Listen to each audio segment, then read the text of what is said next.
Olá, pessoal do terceiro ano A, tudo bem com vocês? Eu espero que sim. Hoje nós vamos continuar a nossa aula do livro Aprender Sempre, livro azul que vocês receberam, na página 26 do livro. Na página 26 do livro, a gente fala sobre qual é o sabor das nossas memórias. E aí vai falar um pouquinho sobre o livro de receitas. Eu não sei se vocês têm livro de receitas em casa, mas o caderno de receitas, ele é interessante, né? Caderno ou livro. Geralmente eu utilizo o caderno de receitas para falar, mas tem gente que chama de livro, né? Livro. E eu fiz algumas perguntinhas, vocês olharam então a página ali, né, do livro, que fala sobre explorar e compreender como funciona o livro de receitas. E se vocês têm livro de receitas em casa, então vocês vão fazer uma pesquisa, tanto a aula 7 quanto a aula 8, é uma pesquisa para saber sobre o livro de receitas na sua casa. Ali no livro, na página 26, fala o seguinte, observe as partes de um livro de receitas, converse com seu colega e professor e nomeie cada uma delas. Então, a parte 1, a gente vê então o que? A capa do livro de receitas, tá? O livro de receitas, então geralmente o caderno de receitas tem uma capa. Depois, depois da capa nós temos o que? O índice. O índice, nós temos então cada receita escrita. Então a pessoa coloca os números da receita. Receita 1, tal nome. Receita 2, receita 3. Ou ela coloca páginas, como ali no caso, ela colocou páginas, e cada página, então, está especificado qual é a receita, para você encontrar a receita. Também nós vemos no índice as divisões de salgado e doce, tá? As receitas salgadas e as receitas doces dentro do próprio caderno. E aí, na sequência, na parte 3, nós vemos então o quê? A folha com a receita de arroz branco. Então, a pessoa procura e vê como se faz o arroz branco e então copia, né? Conforme aquilo que está ali, faz certinho essa receita com todos os ingredientes, com modo de preparo. Depois nós vemos o que? A última capa, que é a contracapa, o final da capa, né? A finalização da capa. Eu tenho aqui um caderno de receitas bem antigo. Esse caderno de receitas ele era da minha mãe. Minha mãe não gostava muito de copiar as coisas, para você ver, né? Bem desorganizada. Ela não era muito organizada. Mas o que ela fazia? O interessante de ver que é um caderno de receitas antigo, tá? Certo? E ela gostava de colar as receitas, tá vendo? Ela colava as receitas. Ela recortava e colava, porque ela gostava de ver como ficava o prato, a finalização do prato, tá vendo? Esse caderno de receita, ele tem várias receitas. Só que ela fazia o seguinte, ela misturava tanto o doce como o salgado, certo? Tem gente que também coloca doce e salgado, certo? Então, este aqui é um caderno de receitas, um pouquinho diferente do caderno de receitas, talvez, que vocês tenham. Então, aqui é a capa, e aqui é a contracapa, certo? Eu tenho outro caderno de receitas, mas meu caderno de receitas tá velhinho também, e ele tá bem gasto, certo? Tá com as folhas todas bem amareladinhas. Cada um tem o seu caderno de receitas, porque cada caderno traz a memória de uma família, de tudo aquilo que aquela família então come, né? Todo ano às vezes relembra uma sobremesa, algo que está lá atrás, que a avó, que o vô, que alguém explicou. Tem até no meu caderno de receitas chamado bolo da vovó. Por que bolo da vovó? Porque é uma receita que foi passada de mãe para filha, pode dizer assim, né? E aí a minha sogra fazia um bolo muito bom, e aí o que acontece? A minha cunhada escreveu essa receita e chama bolo da vovó, que é um bolo básico, mas que a minha sogra, né, que é a vovó, não minha vovó, a avó dos meus filhos, então essa receita chama-se bolo da vovó. Olha que interessante, é um bolo branco simples, mas que tem algumas dicas básicas, um pouquinho diferenciadas dentro daquela receita, tá bom? Então, eu passei para vocês algumas perguntas em cima dessas imagens, dessas figuras falando sobre o caderno de receitas. Você acha importante ter um caderno de receitas? Sim, Se você esquecer algum ingrediente, se você não souber o que fazer, você vai lá e procura no caderno de receitas. Por quê? Porque é uma lembrança, é a lembrança daquela pessoa. Acabei de falar, né, dessa receita, né? E sempre o quê? Que a gente faz esse bolo, todo mundo fala, olha, é o bolo da vovó, tá? Então fica a lembrança da pessoa. Existem pratos que você lembra que foi aquela pessoa que ensinou, tá? Os pratos, eles lembram aquele momento especial, então eles são memórias boas que aconteceram ao longo daquela família. Alguém em sua casa tem caderno de receitas? Acredito que sim. Então você coloca que sim e coloca quem tem esse caderno de receitas, certo? Aqui em casa quem tem caderno de receitas sou eu, tá? Se meus filhos estivessem ali respondendo, eles colocariam a minha mãe, tá? Quais são as partes de um livro de receitas? Então, as partes de um livro de receitas: a capa, o índice, que você pode encontrar em alguns cadernos, você não vai encontrar, e a divisão entre doces e salgados, certo? E a contracapa, que aqui pensando em capa, então capa, e aqui ó, a contracapa, capa e contracapa, que é o final então do caderno de receita, só para vocês conhecerem um pouquinho mais o que é capa e contracapa, tá bom? Olha lá, na continuação do exercício 27, nós vemos uma pesquisa.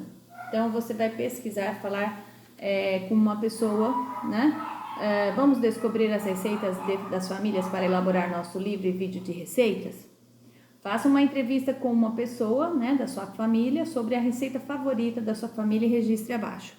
Se você quiser fazer essa entrevista com a pessoa que tem esse caderno de receitas, para ela escolher a receita que ela prefere, a receita preferida, seria até melhor, interessante. E ali você vai colocar o nome da pessoa que você entrevistou e também o que? O título da receita, que é o nome da receita, do prato, os ingredientes e como você prepara, que são o que? As partes da receita, tá certo? Aí depois a gente vai para a aula de ciências. Dando continuidade à nossa aula, nós passamos para vocês as atividades no livro Currículo em Ação, que é um daqueles livros laranjas, Sociedade e Natureza. No livro aparecem, então, figuras de animais. Figuras de animais. Vocês vão ver, então, essas figuras de animais que a gente vai tentar mostrar para vocês um pouquinho essas figuras, tá? Espera só um momentinho que eu vou virar para vocês. Olha lá, essas figuras aqui, ó, tá vendo? Figuras de animais. Cada animalzinho, isso aqui tá na página 126 do livro, ó. Aqui não dá para ver, mas vocês sabem que na página 126 tem um sapo. Aqui tem uma cigarra, um caranguejo, uma borboleta, um escorpião, uma ave, outra ave. Aqui é um gafanhoto, aqui é um leão, tá? Depois, aqui é um outro inseto, uma outra ave, um outro inseto, uma ave, uma raposa, um lagartinho, ó, um pinguim aqui. Depois, uma joaninha, um outro lagartinho, uma onça pintada e um macaco. Depois, você teria que ir até a página 137, tá? Do livro, aqui ó, na página 137, que é o mesmo conteúdo do livro, ó. Quer ver? 137, deixa eu correr mais um pouco. 131... 137, ó. Só vou mostrar para vocês verem. Tá vendo aqui, ó? Esse anexo. Esse anexo aqui é para você recortar. Ele é igualzinho o outro, tá vendo, ó? Ele é igualzinho o outro. Você vai recortar e vai colar, certo? Vai colar dentro de fazer um quadro. Você vai fazer um quadro, como eu mostrei lá na atividade. Então, aqui, você vai colocar mamíferos, aves, répteis e anfíbios, tá? Eu só coloquei répteis, mas pode colocar anfíbios também, porque nós temos. E invertebrados.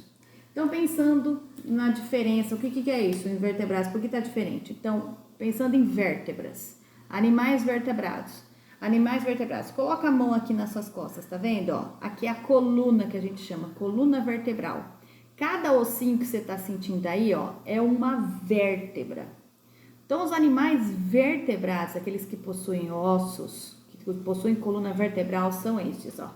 Mamíferos, aves, répteis, anfíbios e peixes.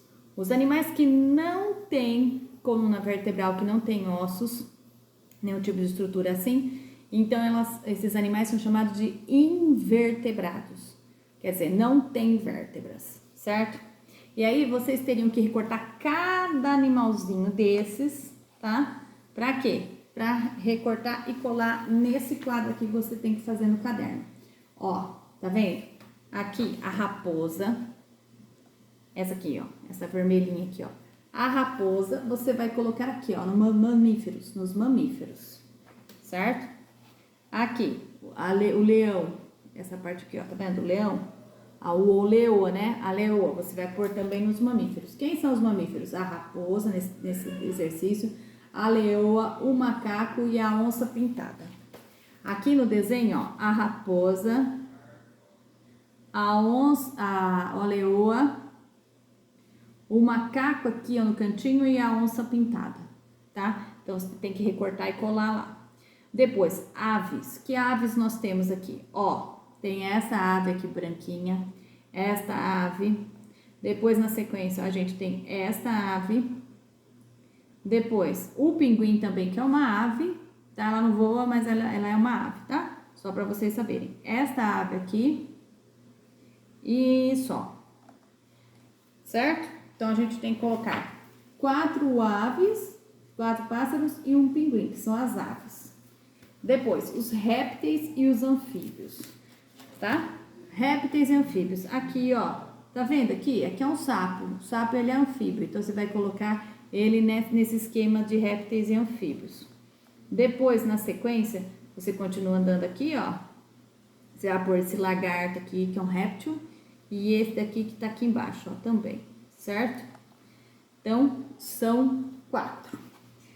São 3, desculpa, são 3. Invertebrados são animais que não têm vértebras. São os insetos, os aracnídeos, tá bom? Os crustáceos, tá bom? Aqui, nessa linha aqui, ó, nessa primeira linha, o que a gente tem?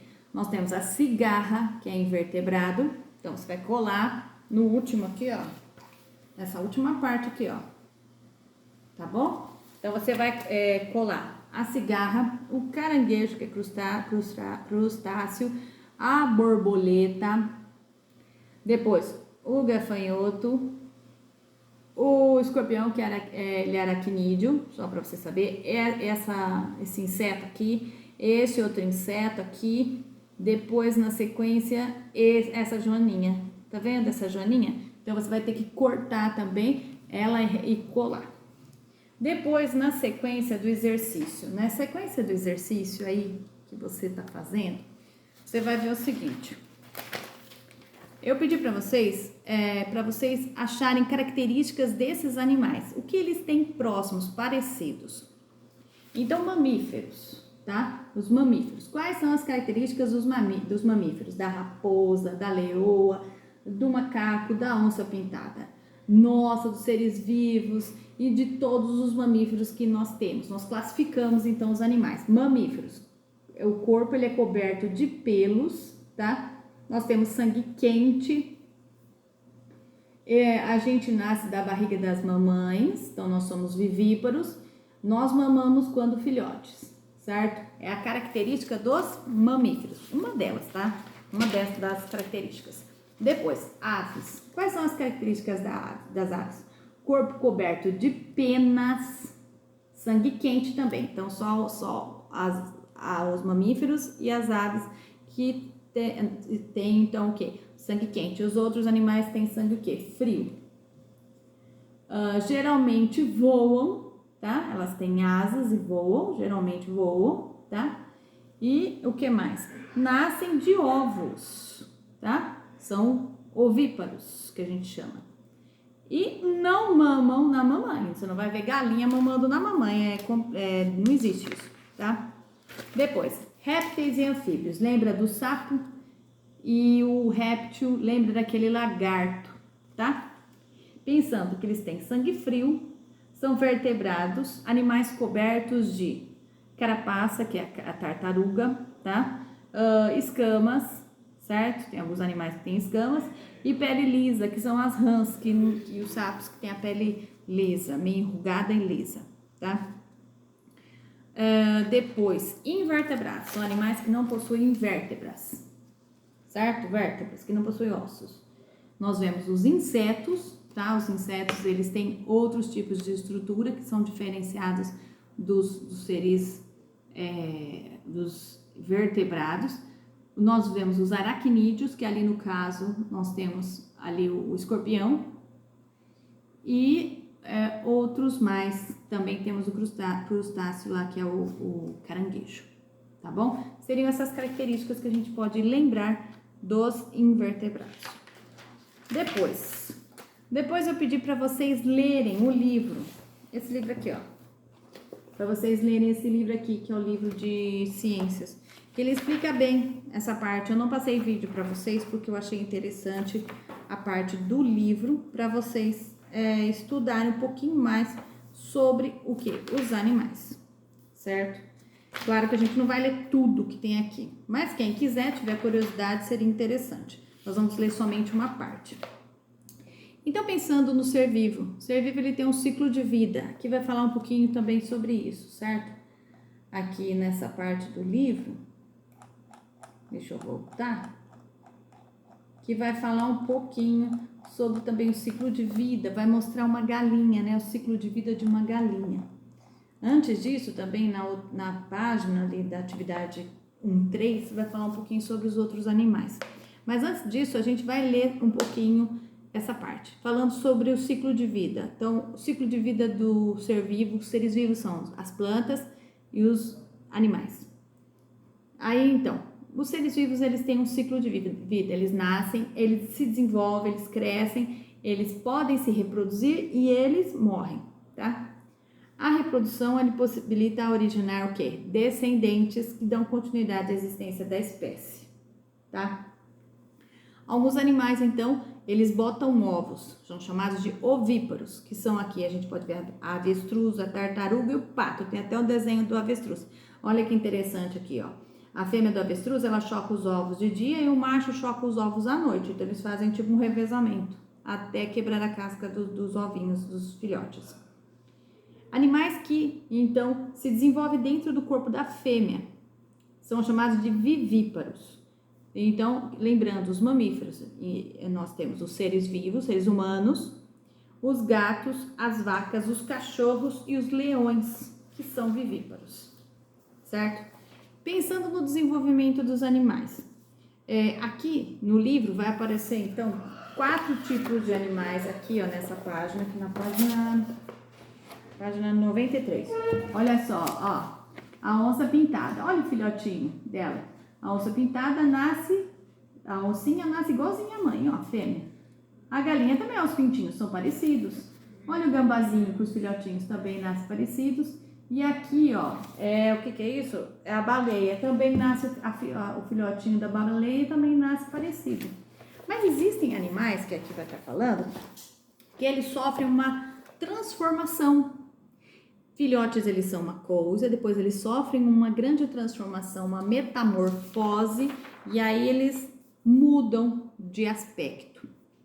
E aí nós vemos então a metamorfose da rã. Olha só, aqui são os ovinhos da rã. Depois, olha só, ela fica assim, né? E ela vai perdendo a cauda, ó. Vai perdendo a cauda e ganhando então o quê? As perninhas, tanto de trás como da frente, até chegar a ser uma rã assim, tá? Aqui nós temos a transformação da borboleta, olha os ovinhos da borboleta. Depois a borboleta, ela se torna uma lagarta, ela come bastante. E aí ela entra dentro de um casulo, que é chamado de pupa ou crisálida. E aí ela nasce uma borboleta maravilhosa, né? Ela fica bonita, ela nasce maravilhosa. Então é a transformação da borboleta. Muito interessante a transformação chamada metamorfose da borboleta, ó. Em primeiro elas são ovos, depois ela vira uma lagarta, da lagarta ela vira uma pupa ou crisálida e no final ela se transforma numa borboleta. Por isso que falam tanto da transformação da borboleta, né? Aí depois eu pedi para vocês pensarem num animal, né? Um animal onde vive. Então, se você pode pensar um animal onde vive, o que ele faz. Nós fizemos uma análise do animal onde ele vive. Então, pensando na raposa, ela vive em florestas, tá? Escreva o local onde seria difícil dela sobreviver. A raposa seria difícil sobreviver aonde? Na água, né? Nadando mergulhada dentro da água. Os hábitos alimentares da raposa, ela gosta de comer o quê? Carne de outros animais, então ela é carnívora. Qual o tempo de vida desse animal? Mais ou menos uns 20 anos. Como ele se reproduz? Ele se reproduz através do quê? Do nascimento, a fêmea fica grávida e ela é vivípara, nasce os filhotinhos pela barriguinha da mamãe, tá bom? Há outras informações interessantes sobre esse animal. Esse animal ele é muito arredio, não dá para você ter uma raposa dentro de casa, tá bom? Certo? Ele é um animal selvagem. Aí depois eu pedi para vocês olharem a imagem da galinha, né? Não é isso?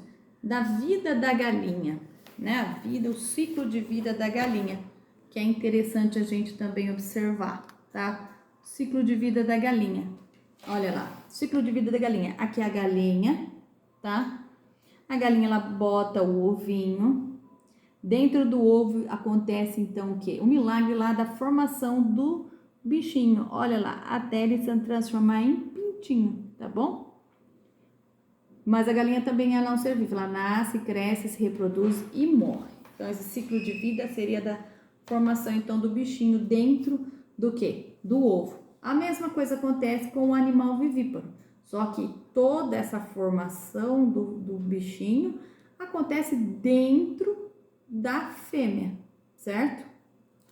E aí o que a gente vê? O ciclo de vida, então, de um gato. Se você quiser lá ver, então eu passei os gatinhos para vocês seguirem. Então, o gatinho nasce, o gatinho cresce, o gatinho se reproduz, por isso que eu fiz vários gatinhos aqui, e o gatinho morre, tá? Então, este é o ciclo de vida, então, dos seres vivos, certo?